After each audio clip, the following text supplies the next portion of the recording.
Hello, I'm Chelsea Powery with Castanet News, and welcome to our Meet the Candidates series in Penticton, Summerland. And I'm here with Bradley Barch. He is running with the Green Party. Bradley, thank you so much for joining us. Oh, thank you very much. Wonderful. My pleasure. Yeah, absolutely. And so for those who don't know you, can you give us a 20-ish second introduction of who is Bradley and why are you running? Well, I am a recent resident in Penticton. We moved here 3 years ago, and I loved it so much, I decided I have to do something to serve. And I looked around and saw there's many needs that are being unmet. I thought, I can do this. I have a 20-year track record of delivering to the social sector as a charitable fundraiser. So I know how to find resources to address problems. That's what I do. All right. And so in your opinion here, Penticton Summerland, what is one of, if not the most important issues facing this riding, and what would be your plan to tackle that as MLA if elected?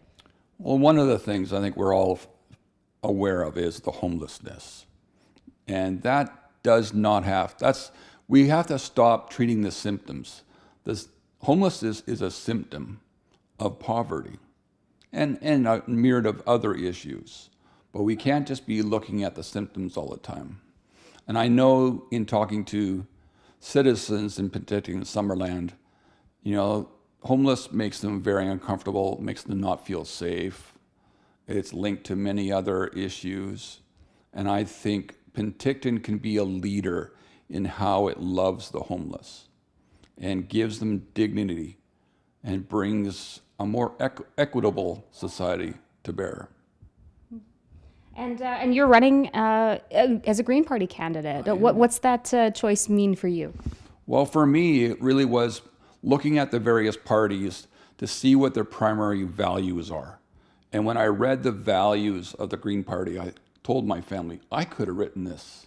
It's all about equality. Really, it's a love statement within a political party. And it's not driven by greed, power. And I really like the goals the Green Party had for this election. They're not under the illusion they're going to win and form government, but they want to be a voice that holds the other parties and government to account and to be an agent of positive change. And that actually leads me into my next question, which is obviously this is probably not going to be a Green Party majority coming out of this election. So in your opinion, do you think minority government is the best way to form government from your perspective as potential MLA with a party that won't be holding power? Well, there is a beautiful thing about minority government. And I won't go on too much. I can talk about this. I'm a political science major, so this kind of stuff I love. But often we think that the only kind of government that gets anything done is majority governments because they don't have to collaborate as much. But minority governments actually allow more people in society to have input because the government has to listen to get anything done. So, it's been shown here in BC that our governments can collaborate with other parties. During the pandemic, we had perhaps some of the best collaboration in recent history between different parties. So I know that electing a Green MLA in this area, it'll be a novel thing. It's never been done before. But I think for the benefit of the entire province and this community, having a Green voice in Victoria will be of benefit for the citizens here. And continuing about the Green Party, a key tenet, obviously, of the party's platform has always been response to climate change and responsible economic practice or environmental, practices. So, what would you do to forward that specific goal, if possible, with specificities to this area? Well, first of all, I would rely on evidence, not, theories that are not just based in conspiracy. And some of the other parties, they don't even believe in climate change. Just go ask some of the growers here. We have vineyards on our property here. There's no grapes. I think the evidence is overwhelming that mankind is having an impact on the environment and climate. So that would be the first thing. Use evidence-based approach. And I would support the carbon tax. We have to recognize that fossil fuels have never been fully priced because they've never had the adverse effects priced into the equation. Pollution, climate change, and the carbon tax is a beginning into making that come into effect. And it then will provide revenues where we can make targeted strategic investments in the community to alleviate many of the ills that fossil fuels have brought. But the Green Party is not a one-issue party. And climate change is not just an environmental issue. It's economic, and it's a human survival and dignity problem. Great. And so turning to a couple of local issues here, we've seen some pretty intense public backlash about the Summerland Garnet Valley gravel pit mine. So where do you stand on that particular issue? A lot of people are asking the provincial government to reconsider giving that a green light. Would you support keeping it as is or pushing back against that mine? I think I would push back against it, and partly because an MLA's responsibilities is to represent the wishes of their constituents. And there has been a very public outcry against this.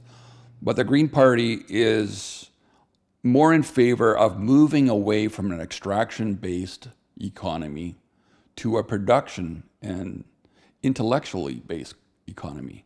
So gravel that's in the ground isn't just a resource to be extracted. Gravel serves a purpose. It's a filter for groundwater, and it's also a region for wildlife.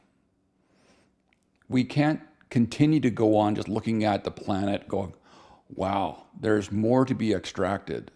And I know in listening to some other candidates in the forums we had, and they're all about, it sounds much like the Americans just want to drill, drill, drill.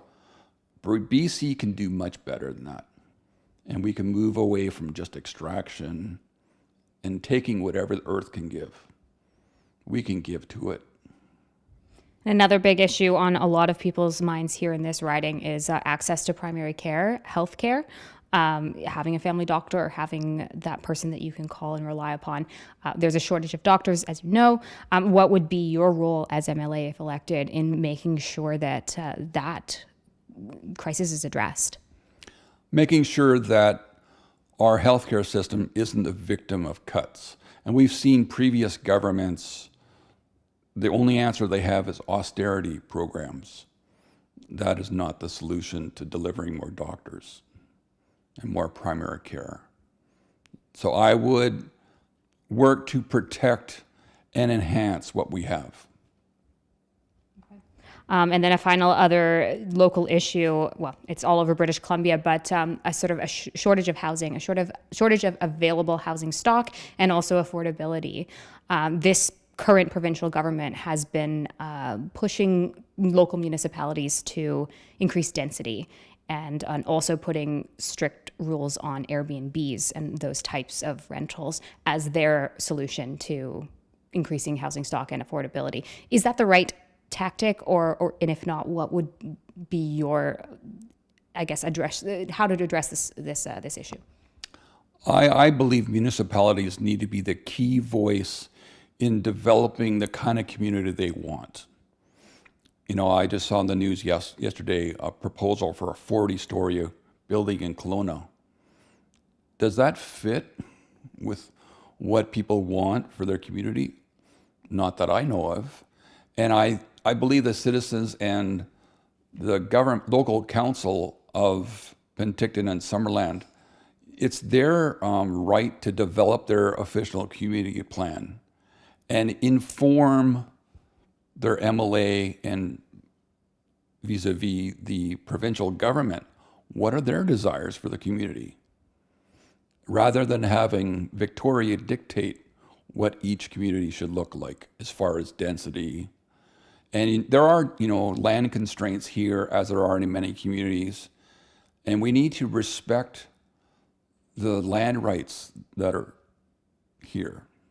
I live on the land of the Penticton Indian Band here, and we love it. But their desires in developing density has to be respected. All right. Yeah, I guess just finally here, given that we're probably going to end up with some form of government that may involve, if you were elected with the Green Party, you might be propping up or working with other parties. Are there any issues that you specifically feel very strongly about that you can point to that you would be willing to work with any of the other parties on?